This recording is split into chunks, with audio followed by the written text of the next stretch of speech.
Musheke Mutungu ule amesema hapa vile tumetengeneza mahospitali no gwo niguo turathie thibitari bitu wa guku wa Gatongora ni guo cio wi hau Mutonya ni tuthondekete ni tukurikia na ni twakite mathibitari mangi guku mundu agithie thibitari wa Ruiru naye tumetengeneza sana.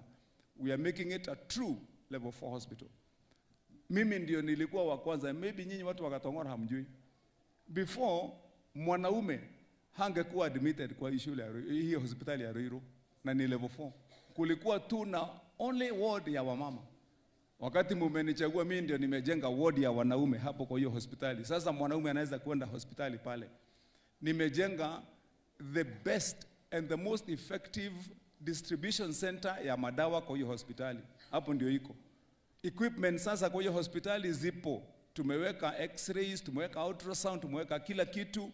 And I am doing a theater there to ensure ya kwamba from now onwards operations zetu za watu sio Thika na sio KU ni hapa Ruiru. Sasa yes, that is how we are even ndivyo tunafanya kazi yetu. So kazi ya mambo ya hospitali nayo ndio hiyo tumefanya.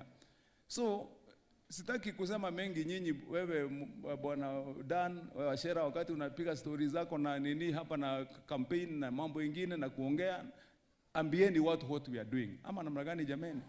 Yes, tell the people what we are doing.